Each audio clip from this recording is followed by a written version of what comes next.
Hello Summoners, how's it going? My name is Zyrene, and today I'm here with our promised mid-patch update. This patch has done a good job of creating shifts in the meta, and the only downside is that there are still things that are blatantly broken, and we'll make sure to cover them in this video. Make sure to hit that sub button so you can receive notifications for videos just like these and more. We'll jump right ahead into the video, following up on all the changes this patch, as well as provide new tier lists for all 5 roles.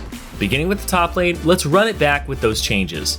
They were supposed to nerf Aatrox, but his win rate has actually increased this patch. I think someone needs to check their math on the Valance team. His healing was shifted. It was increased on his E, but lowered on his ultimate's multiplier. They might have increased it a bit too much though, and Aatrox remains in the S tier for this mid-patch update. If you're high elo, know that he's OP, because he remains a powerful blind pick who can consistently impact games.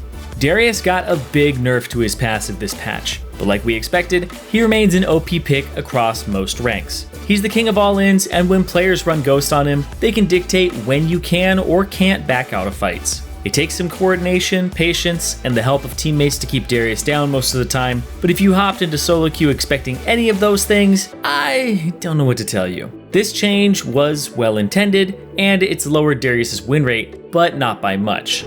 Also, here's our question of the day. What champion do you think still needs nerfs? I might be in the minority here, but I think Ivern still needs some nerfs. The few times I do see him, he feels really powerful, especially with all the support items this season. Let me know your thoughts in the comments below, and let's hop back into the video.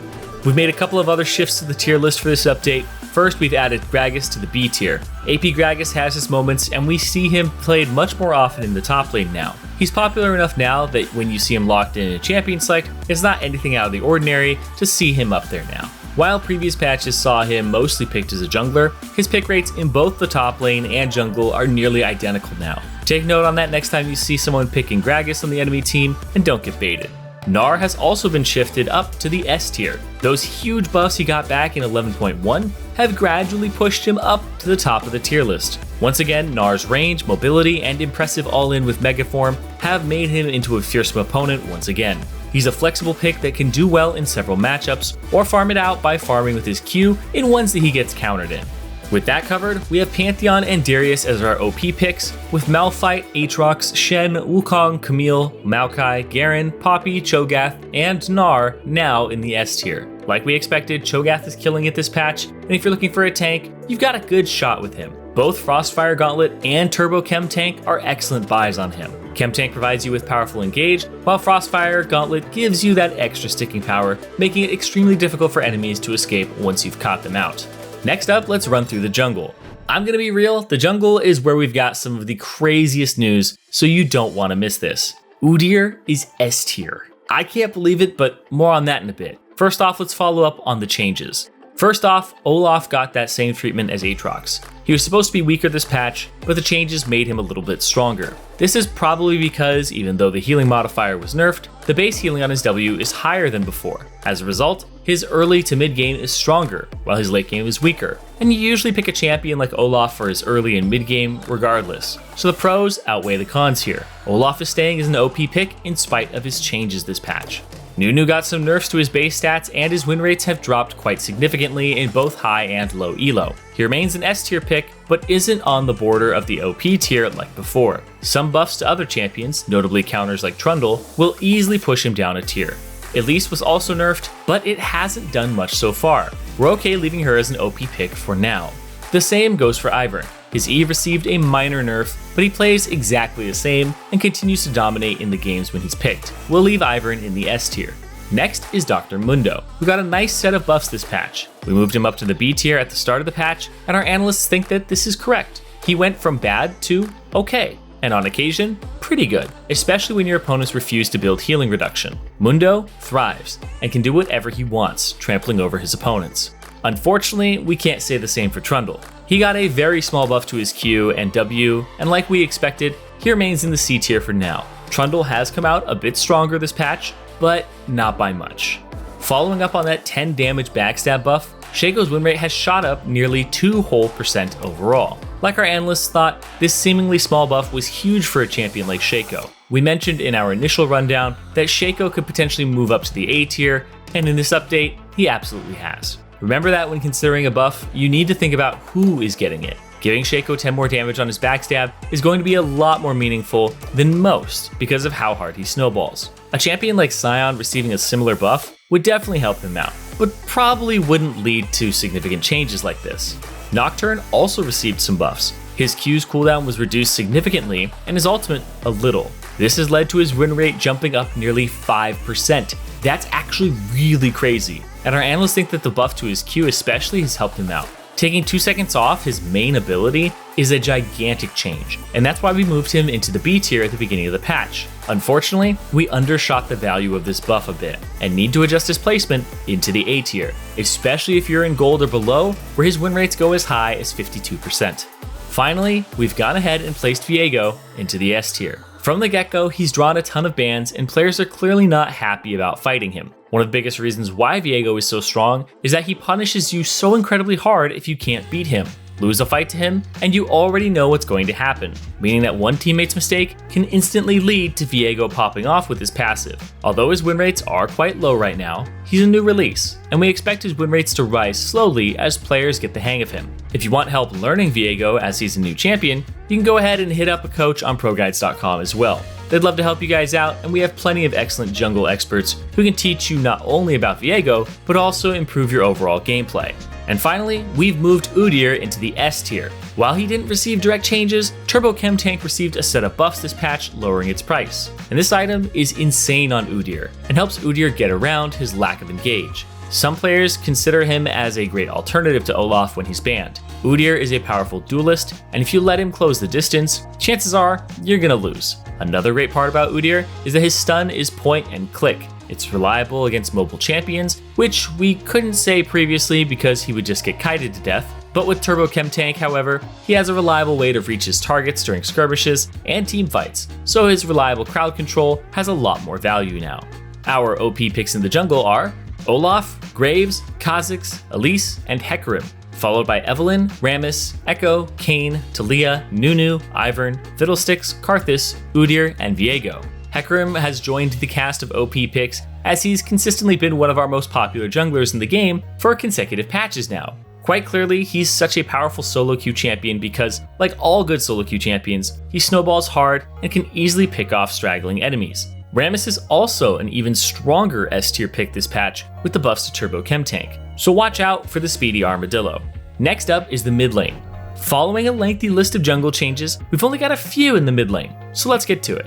Akali received a big nerf to her Q, with an increase to the energy cost. Long story short guys, it's grim. Akali's win rates have plummeted, and while the nerf is clearly a nerf to an ability, it's also a nerf to her quality of life. You have to play very differently now that her Q's energy cost is higher. Clearing waves is a bit harder than before, and even in team fights, the extra risk that you need to take changes her gameplay as a whole. We've moved her down another tier into the B tier for this update. LeBlanc received a minor buff to her health per level and Q mana cost this patch. Her win rates have increased a bit, but like our analysts expected, it's nothing big, and she'll remain in the A tier.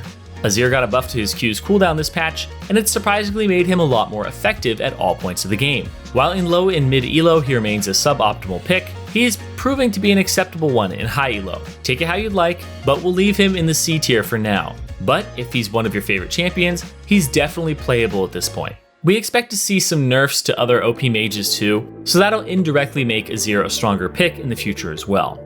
Zoe's W drops were also updated this patch to include the new items and also exclude redemption. Her overall win rate dropped about a whole % this patch, and it turns out she's not nearly as powerful in high elo anymore either. High elo players especially could take advantage of redemption drops. The extra sustain could help not only themselves, but an ally in need. And we've had to move Zoe down to the C tier after this unfortunate change for Zoe mains that the majority of us are actually happy about. Redemption drops were obnoxious, but the good news for Zoe players is that with that out of the way, there's plenty of room for potential buffs in the future now. The OP mid lane picks for this update are Echo, Pantheon, Anivia, and Fizz, followed by Zed, Victor, Annie, Katarina, Galio, Malphite, Yone, Yasuo, Seraphine, and Kiana in the S tier. Next up, let's talk about the bot lane. To kick off the bottom lane, Caitlyn did get a small buff this patch. Her win rate has increased by almost a whole % just from increasing her AD scaling a bit. It's a good thing Riot is taking it slow with the buffs, probably learned from last time. We'd like to keep her in the A tier, but expect her win rate to increase very gradually over the next couple patches. Varus got a big buff in contrast, as his ultimate's cooldown was reduced by 20 seconds early on. His win rate has also increased by a whole %, and we've moved him up to the B tier. His crowd control can be used to begin snowballs, as catching out enemies and making picks is one of the best ways to climb while playing ranked. And finally, Senna got some buffs aimed to help her out, mostly as a support. We all know how that goes, however, as she's a marksman nonetheless. Senna's win rate increased by a little more than 3% this patch, and while we moved her up to the B tier in anticipation, we've moved her up one more in this update to the A tier. The combination of buffs to her attack speed ratio and her Q healing have made her a much stronger pick this patch, especially as a carry. There is one champion to be looked out for. While we haven't placed her yet because of a very, and I mean very low play rate, Seraphine bot lane has begun trending. You duo lane with another support and team up to become your team's battery. The good old double Sona bottom lane might become the next biggest meme of season 2021. But we'll keep an eye on this trending pick for you guys. If you want a general assessment, we think it's S tier just because Seraphine is already such a strong pick. However, we'll hold off on placing her as the trend could potentially die from a nerf before it actually catches on. Thus, we conclude the bottom lane with Jhin, Misfortune, and Kai'Sa in our OP tier, followed by Samira, Ashe, and Vayne in the S tier. Now let's wrap it all up with supports. You're probably wondering what happened with support Senna as well. Well, her win rate shot up from 47% to 51% this patch. This buff was massive, but we noticed that she still underperforms a bit in high elo. Similarly to how we moved her up as a bot laner, we've also moved Senna up to the A tier. The increased income and ghoul drop rate is especially nice for players who like to pick her for the role she was designed for. And it looks like Riot's trying really hard to incentivize players to do so. Next up is Maokai support. AP Maokai support did get a small nerf to his ease ratio, as well as the mana cost increased at later ranks. This has actually had a bigger effect than we thought. For most players, Maokai remains an incredibly powerful pick. With this change, he's fallen off a lot in high elo. With the higher mana costs, players aren't able to spam their saplings as much as they want. When players have a stronger understanding of how to trade, you're going to end up using a lot more mana during small exchanges, and thus, you need to play more conservatively. In the case of Maokai, less is not more. You want to throw as many saplings as you can, and these changes hurt. We've moved Maokai down from the OP tier into the S tier. Finally, Soraka got some massive buffs at the beginning of the patch. Her Q's health restore and W's healing were both increased a bit, but we expected her to feel much stronger. Our analysts didn't want to move her up a tier in spite of these buffs, and they now stand by it. However, she is without a doubt much stronger than before and could make her way into the B tier with anything as small as an item buff or a shift in the meta. The final change we've made is that we've moved Rel up to the S tier. With enough time, it's come to surface that Rel is a very powerful pick. Her ability to cut through shields, protect her allies, and lead the charge make her a great addition to the cast of melee supports. Locket of the Iron Solari's popularity also contributes to her strength as well. Rel dominates every rank from Iron to Challenger, and we're confident she's a great addition to your champion pool as well. Thus, our OP picks for support are Leona, Lulu, and Thresh, followed by Maokai, Bard, Morgana, Nami, Janna, Alistar, Brand, Nautilus, Seraphine, and Rel in the S tier. And with that, we finished our mid-patch update for patch 11.2. Thanks for staying for the ride. It's always nice to talk to you guys. Speaking of which, make sure to check out the description for a link to join our Discord, where you can be a part of our community. Until next time, stay safe, stay healthy, and have a wonderful rest of your day.